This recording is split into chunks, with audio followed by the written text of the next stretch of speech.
supaya tidak terjadi kembali. Kalau hanya ini menangkap toh, tidak ada perbaikan, tidak ada gunanya.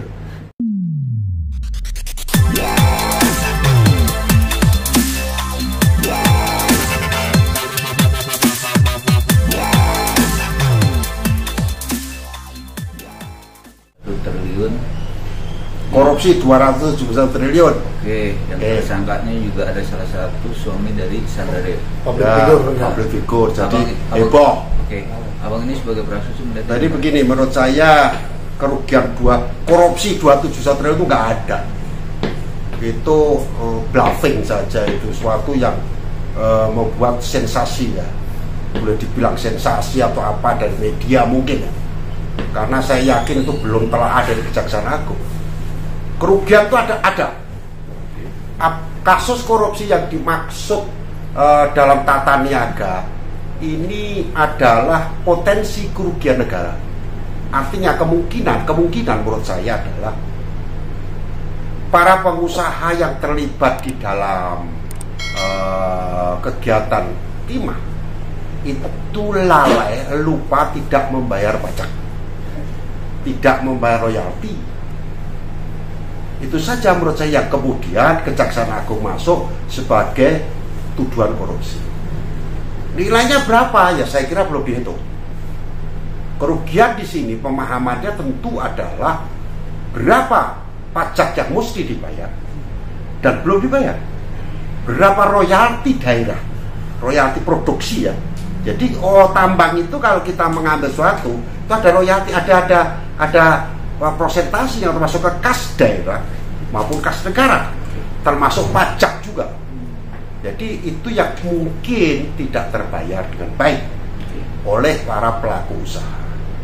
Kalau terkait dengan penyalahgunaan perizinan, ya pengawas yang salah, tidak semata-mata pengusaha yang salah. Pengusaha itu hanya menjalankan dunia usahanya, sedangkan soal izin mengizin itu gak paham kadang-kadang. Itu yang harus ada pembinaan. Apakah pemerintah sudah melakukan pembinaan, teguran? Dan kalau itu belum, pemerintah harus dikasuskan. Cuma siapa pemerintah yang dimaksud? Pelaksana atau petugas atau pejabat yang terkait dengan masalah perizinan ini juga harus dilibatkan, diminta pertanggungjawabannya. Kira-kira kayak gitu. Oke, tapi kan ini kan kasusnya juga ilegal, ya kan? Dan ada PT menjual tanpa membayar pajak. Nah, itu yang masuk korupsi.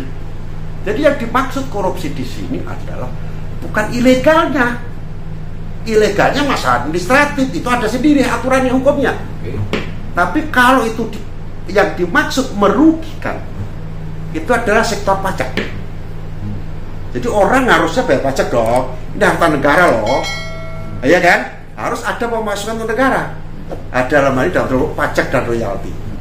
Kalau ini tidak, maka pasal korupsi masuk. Pasal korupsi. Tetapi kalau soal perizinan, enggak. Oh, saya menambang tanpa izin, tapi saya bayar pajak, aman. Ini bisa ya. Tapi kalau yang jadi masalah karena nggak bayar pajak, ilegalnya salah juga. Tapi itu bukan undang-undang korupsi, administrasi ya kenanya. Oke, abang sebagai profesional untuk kinerja seorang kejaksaan, abang melihatnya gimana? Oh, Ciamik, Jaksa Agung di sekarang ini jauh lebih hebat daripada Jaksa Agung sebelumnya. Mungkin di periode Pak Barudin ini kejaksaan terbaik ya. Kejaksaan Agung paling berani, paling baik di dalam menjalankan kinerjanya, dan marwah negara di dalam pemberantasan korupsi ini hidup kembali. Negara hadir dalam pemberantasan korupsi melalui kinerja Kejaksaan Agung. Ini harus dihormati dan harus diakui bahwa banyak kasus-kasus triliunan, bukan recehan. Nah, kalau dulu kan ditangkap tangan 40 juta rupiah, itu kan nggak main. Kejaksaan Agung 8 triliun, 18 triliun, ngeri kan? terakhir 271. Wah, kalau itu kegedean, saya bilang nih jangan terlalu bluffing lah. 271 triliun korupsi, siapa nih pengertiannya? Oh, ternyata ini analisa dari ahli lingkungan. Loh, kalau ahli lingkungan ya jangan dikait-kaitkan dengan korupsi senilai itu. Ternyata itu adalah info yang beredar, bukan pernyataan resmi negara. Nah, ini kita bedakan. Wah, Suama Sandra Dewi mencuri uang 271 triliun, ngeri kali itu kan. Gede banget itu. Itu bukan, tidak seperti itu. Saya kira yang menjadi masalah nanti di dalam kasus tambang timah dan untuk perbaikan di kemudian hari di tempat lain adalah bagaimana pemerintah hadir dalam menata tambang-tambang yang ada, membina pengusaha-pengusaha yang ada agar mereka bisa memberikan kontribusi pada negara melalui pajak. Tapi entrepreneurship, jiwa kewirausahaan jangan dimatikan. Rugi negara ini kalau pengusaha-pengusaha dimatikan mentalnya. Nggak boleh, sita hartanya boleh. Orangnya suruh kerja lagi untuk negara. Ngerti maksudnya? Jadi usaha terus jalan, harta disita, perusahaan disita, oke. Pembagiannya kamu persentasenya lebih banyak negara daripada kalian. Itu yang paling bagus kalau negara mau maju. Tapi saya potong ya. Kasus ini kan sudah ada tersangka dalam 16 tersangka dan juga masih proses penyidikan, ya kan? Dan itu juga ada bukti-bukti barang-barang dan hasil dari korupsi. Nah, abang sendiri bilang dibebaskan. Bukan, maksudnya itu hartanya disita. Orangnya sendiri. Tadi kan disita kan? Oke. Orangnya dipekerjakan. Kerja sosial gitu, Pak. Apapun bentuknya. Ngerti maksudnya? Jiwa kewirausahaannya terus digali, dihidupkan untuk mengembangkan usaha itu. Apakah dia statusnya terpidana kemudian dikerja sosialkan atau itu teknis. Tapi kalau kita negara ini mau maju, memanfaatkan nilai-nilai kewirausahaan yang dimiliki orang itu, manfaatkan. Kalau nggak digaji, tapi harta tetap. Kalau perusahaan diambil dari usaha negara, tapi tetap dikelola oleh mereka. Tapi hasilnya untuk negara. Nah, formatnya seperti apa? Terobosan hukum harus dimainkan. Bicara dimiskinkan dan dihukum. Ada gunanya. Ini nggak mencuri uang negara kok. Mana uangnya dicuri? Belum jadi duit kok. Ngerti maksudnya? Berbeda dengan saya pejabat nih, punya anggaran APBN, saya curi, nah itu korupsi. Pengertian korupsi lama ya. Nah, korupsi sekarang ini Kejaksaan Agung memodifikasi pemahaman korupsi. Tidak aja uang yang sudah masuk negara, potensi pendapatan negara yang tidak terbayarkan korupsi. Ngerti maksudnya?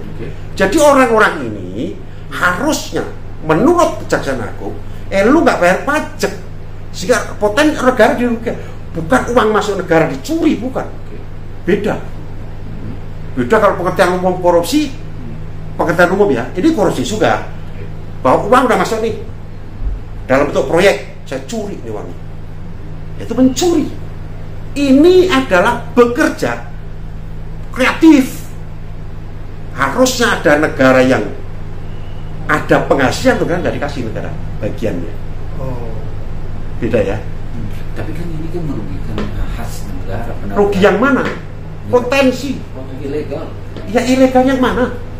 Ya dia mau jual barang itu ke PT itu tidak membayar pajak. PT-nya di mana? Nah, ya ini kan soal pajak lagi tadi saya ngomong. Pajak harus dibayar kan? Betul. Ya sudah, kejar pajaknya. Berapa pajak yang terhutang? Itu dulu nomor satu. Itu yang harus membayar pajak dan wewenangnya untuk menagih siapa? Karena sudah mencari kasus hukum ya Kejaksaan Agung. Bekerja bersama-sama dengan Dirjen Pajak. Tapi kenapa selama ini didiamkan?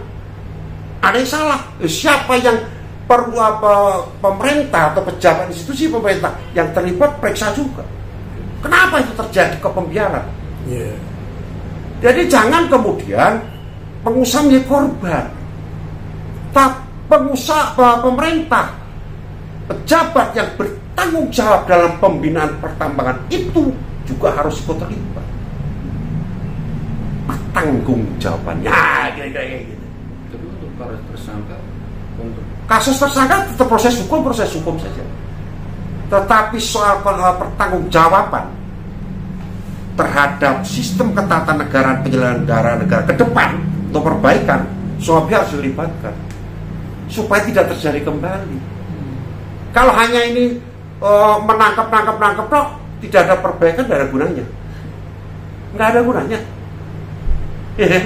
Karena apa? Ini juga terjadi di daerah lain.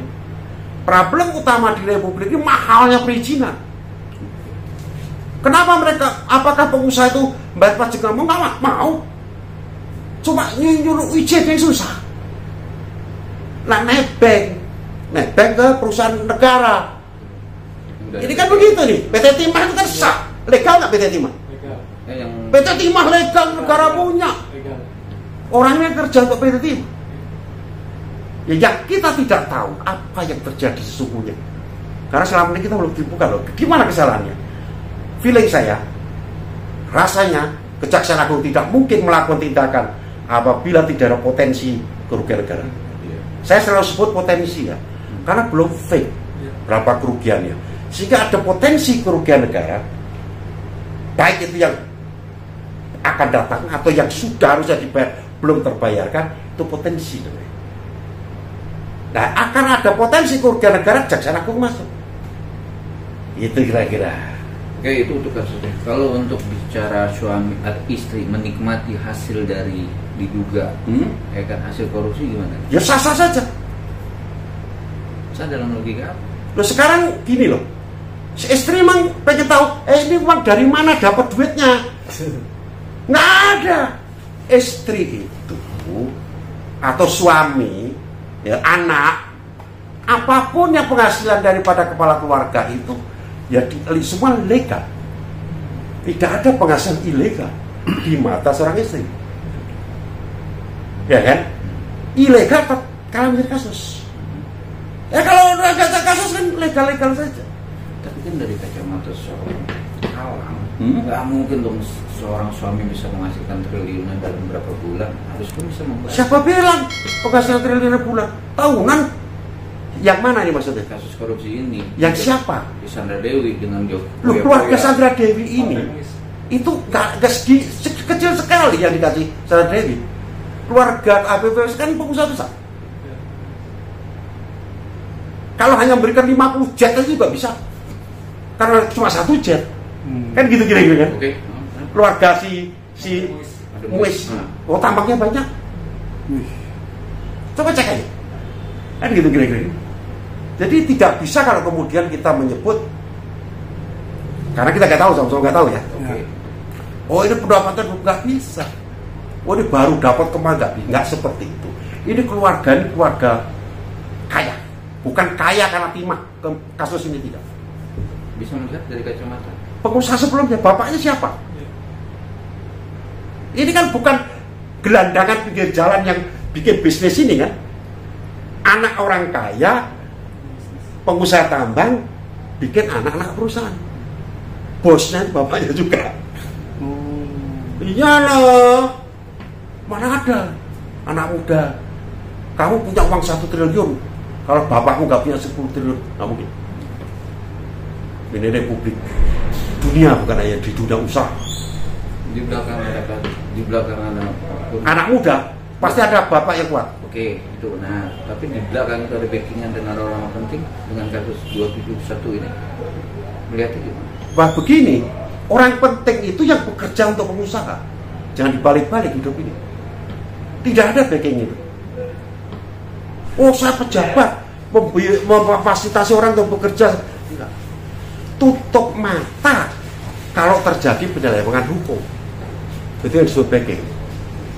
Ngerti maksudnya? Oke, tapi kan proses ini sudah hitungannya tahunan lah. Nah itu saya katakan tadi, ini kan sudah prosesnya bukan sehari 2 hari. Ada kekeliruan dalam pengawasan. Itu yang harus bertanggung jawab. Jadi pengusaha menjadi korban pembiaran. Artinya pejabat-pejabat yang bertanggung jawab dalam pembinaan pertambangan khususnya dan perpajakan umumnya, termasuk di dalamnya, salah. Kenapa diam? jangan-jangan mendapat sesuatu. Nah, sehingga dia kan gitu. Penegak hukum yang berada di wilayah itu salah nggak salah. Ada pencuri kok diem. Kalau memang tidak ke pencuri, ada sebuah kejahatan di suatu wilayah, aparatur hukum salah prinsipnya itu kalau dia tahu. Tapi kalau nggak tahu ya nggak salah. Tapi kalau sudah sekian lama, masa sih nggak tahu? Apa pura-pura tidak tahu? Nah ini yang harus ditelusuri, gitu bos. Unsur politik. Politik ada. Politik itu apa dulu pengertiannya? Orang selalu bicara politik. Politik itu kekuasaan. Seni mengelola kekuasaan itu politik. Kalau ini apa hubungannya? Nggak ada. Tapi kan pembahasan waktu zaman perdebatan itu di capres itu soal imah yang harus dibahas lebih detail, ya kan, imah itu kan. Tapi akhirnya terbukti bahwa benar ada korupsi 271T. Sebenarnya kalau soal tata niaga, tambang bukan seperti semua sistem tambang kita kacau kok. Batu bara kacau, tambang rakyat kacau. Ilegal itu banyak, lebih banyak ilegal daripada legal dalam pertambangan di Indonesia. Masalah enggak? Bagi orang yang bermasalah jadi masalah. Bagi yang lain enggak masalah. Ngerti maksudnya? Ngapa nggak ada demo legal? Nggak ada. Tambang-tambang di daerah-daerah ada ilegal banyak.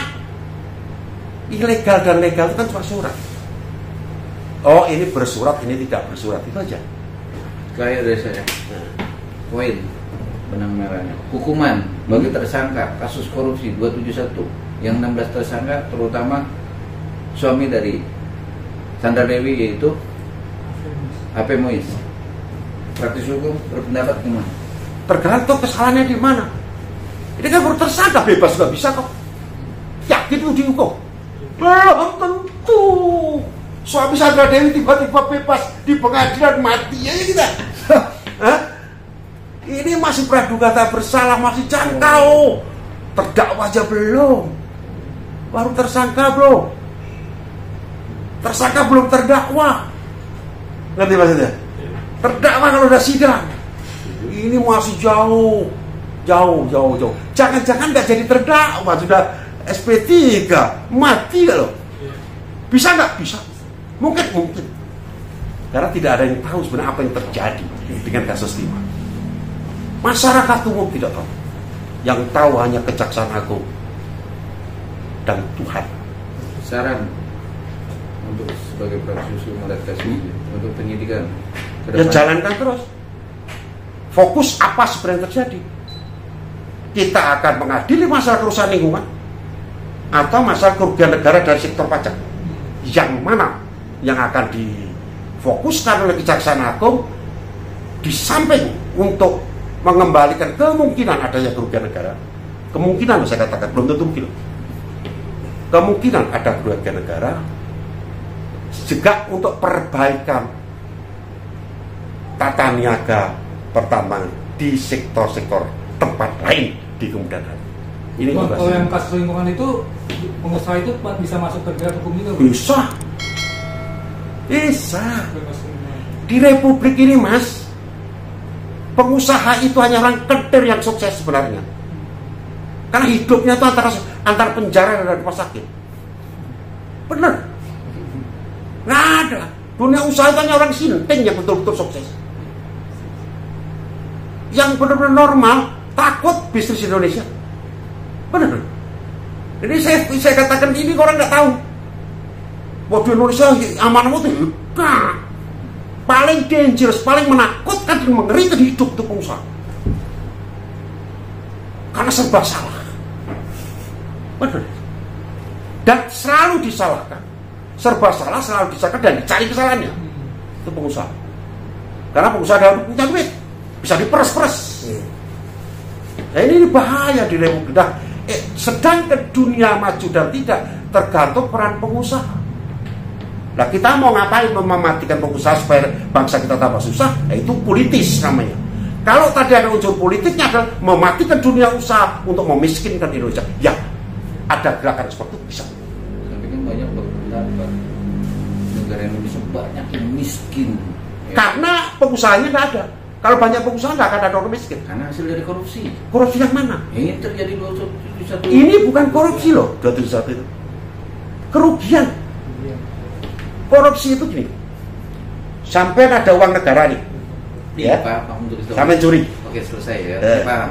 Cuman kan poinnya ini kan kata korupsi juga sudah terbuka dari kejaksaan sendiri. Ya, itu maka sebuah harusnya potensi bahasanya. Potensi kerugian negara karena nggak bayar pajak. Saya setuju itu. Saya setuju. Maka harus didukung. Penindakannya harus didukung. Dan jangan cuma diterima. Iya, batu bara. Banyak bro. Berapa banyak tuh batu bara yang nggak bayar royalti dan tapi udah dicabut izinnya oleh presiden. Iya. Ada 2.000 perusahaan tambang dicabut izinnya kalau tidak membayar pajak dengan benar dan tidak membayar royalti. Itu aja masalahnya.